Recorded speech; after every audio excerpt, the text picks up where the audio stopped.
سلام رفقا. تا حالا به لوگوی شرکت‌هایی مثل اپل، آمازون یا BMW دقت کردی؟ فقط یه تصویر ساده نیستن. پشتشون کلی فکر و مفهوم پنهونه. تو این ویدیو میخوایم بریم سراغ 16 لوگوی معروف که یه معنی مخفی دارن. که مطمئنم تا حالا دقت نکردید. پس اگه آماده‌ای بزن بریم. اچ یا همون هایوندای، دست‌هایی که معامله میکنن، نه فقط یه حرف ساده. اچ بزرگوی ماشین هایوندای یعنی چی؟ تا حالا فکر کردی که اون اچ فقط یه حرف ساده است یا حرف اول اسم شرکته؟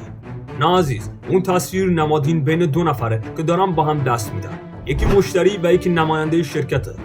بین اونها یه قرارداد نانوشتن که مفهوم پشتش اعتماد، همکاری و رابطه‌ای که قرار فراتر از خرید یه ماشین باشه. شماره 15 آدیداس، گویی که جلوی راهته. بنیانگذار آدیداس آدولف داسلر هست و لوگوی شرکت در طول زمان تغییر کرده.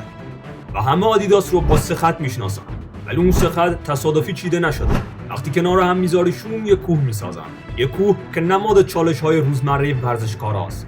آدیداس کفش نمیفروشه، مبارزه با سختی میفروشه.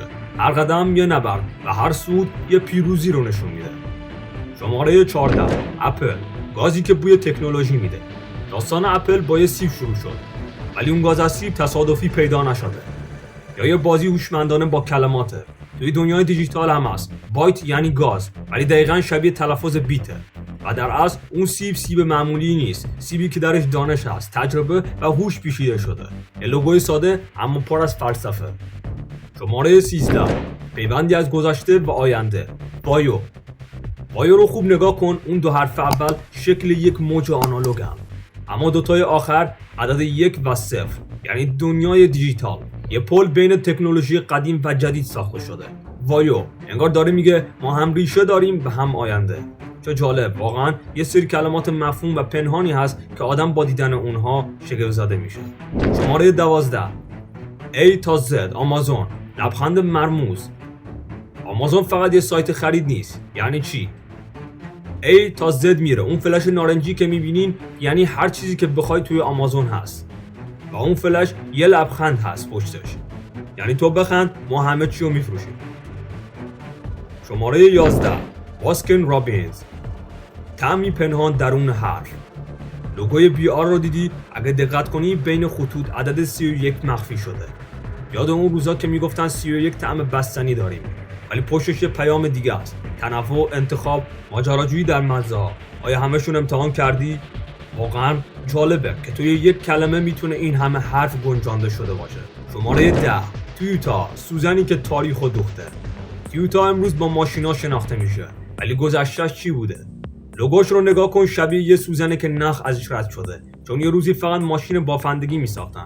تو همین لوگو پنهانه TOYOTA و حتی باورت نمیشه تمام حروف مثل یه جدول مخفی هستش. شماره 9 کانتیننتال، چرخی که تو چشم نیست. اولین 2 حرف لوگو. اگه دقت کنی به C و O، اون دوتا یه چرخ ماشین رو میسازن. سادگی که حرفه‌ای ترین جزئیات رو مخفی کرده. وقتی چشم نمیبینه ذهن باید فعال باشه.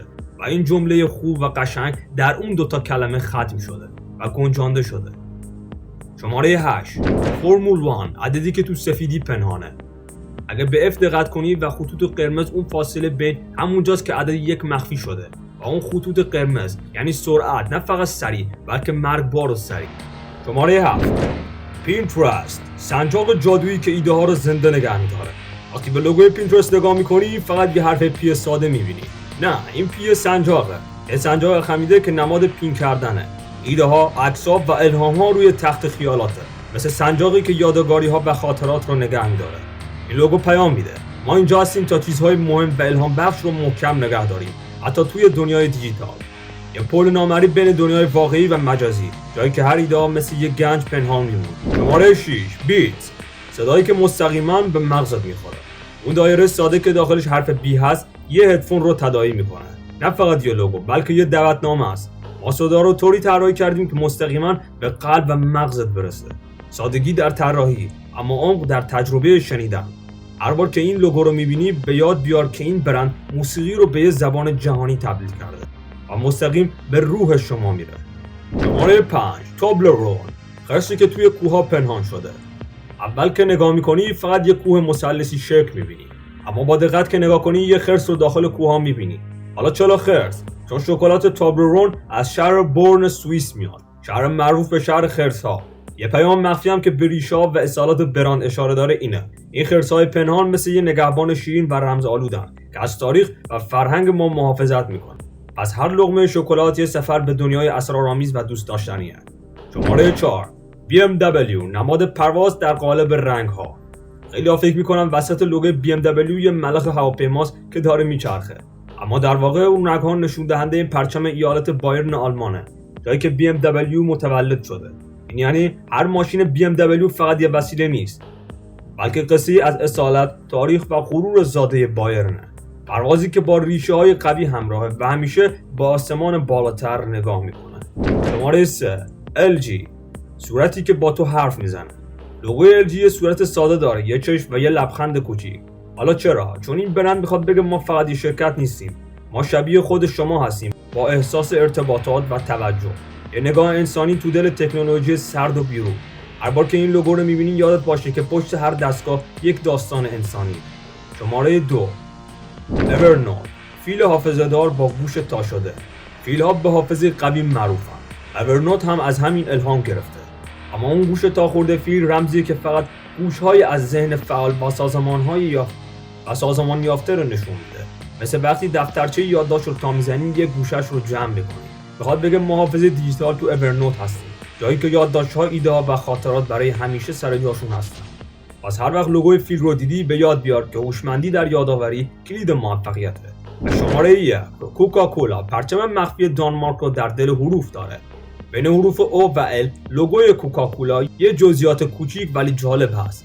پرچم دانمارک که خیلی‌ها متوجه اون نمیشن، یه اتفاق کوچیک در طراحی‌ها که بعدا تبدیل شد به یه فرصت بزرگ در بازار اسکاندیناوی. این یعنی حتی تصادف‌ها هم میتونن با موفقیت تبدیل بشن. اگر به دقت نگاه کنی و از جزئیات کوچک غافل نشی، پس دفعه بعد که یه بطری کوکاکولا دستت گرفتی یادت میاد که هر چیز کوچیک میتونه بزرگترین رازها رو داشته باشه. از این به بعد هر لوگویی که دیدی یه سوال از خودت بپرس: چه رازی نهفته‌ای پشت این لوگو هست؟ اگر از این کشف‌ها خوشت اومد حتما لایک و سابسکرایب کن.